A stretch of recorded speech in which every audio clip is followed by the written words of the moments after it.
Salut tout le monde, c'est Superclaman. Aujourd'hui, je vais vous parler de l'éludation des impôts des grandes multinationales. Certaines entreprises sont tellement grandes et puissantes qu'elles n'hésitent pas à faire du chantage sur les petites entreprises ou à travailler avec l'État pour payer très peu d'impôts ou même carrément pas d'impôts du tout. Alors dans l'ordre, je vais vous parler 1 d'évasion fiscale, 2 d'optimisation fiscale et 3 de fraude fiscale. C'est parti! Mais alors, vous allez me dire, c'est quoi le problème? Tout d'abord, je vais vous expliquer dans les grandes lignes ce que sont l'évasion, l'optimisation et la fraude fiscale. L'évasion fiscale, c'est déplacer tout ou une partie de son patrimoine vers un paradis fiscal où le taux d'imposition est très peu élevé ou même est égal à 0. Certaines entreprises partent très loin. Loin!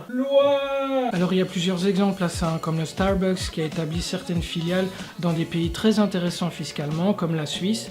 Elle achète ses matières premières, le grain de café, directement sur place. Elle les revend ensuite à des Starbucks européens à des prix gonflés parfois de 20%. Tout cela a pour effet que les filiales, par exemple en Europe, à Paris ou à Londres, sont conduites à leur perte. En effet, tout l'argent est stocké dans la filiale en Suisse où le taux d'imposition est très faible. Grâce à ce système, le géant américain peut prétendre ne faire aucun bénéfice dans les filiales en France ou en Angleterre et donc n'y payer aucun impôt. L'optimisation fiscale, c'est le fait d'utiliser la législation fiscale pour payer le moins d'impôts possible en abusant du droit ou en contournant la signification d'une loi. Cela reste 100% légal. La lettre de la loi est respectée, mais pas l'esprit. Et parlons même pas de la bonne foi. Certaines sociétés partent jusqu'au bout du monde pour payer le moins d'impôts. Une des méthodes les plus couramment utilisées est qu'une multinationale se vend des biens ou des services à elle-même. Prenons par exemple le cas d'une multinationale où la filiale aux Bermudes vend à la filiale belge le droit d'exploiter la marque à des prix exorbitants. Les pertes conséquentes sont ainsi faites en Belgique, où le taux de taxation est élevé. Tous les profits sont faits aux Bermudes, où le taux de taxation est égal à 0. Et on peut dire qu'avec toutes ces filiales, ils ont vraiment trouvé le bon filon.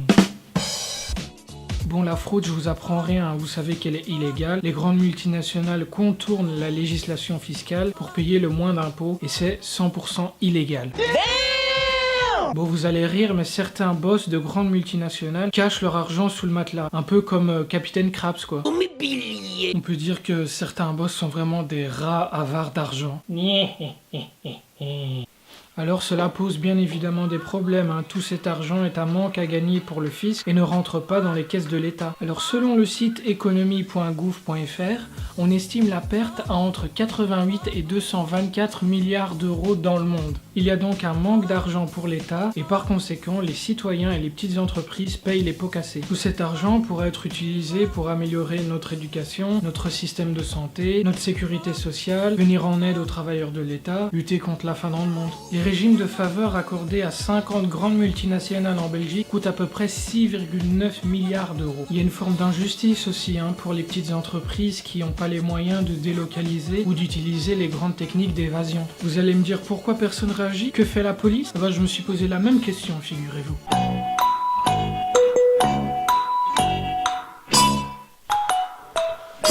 Mais oui!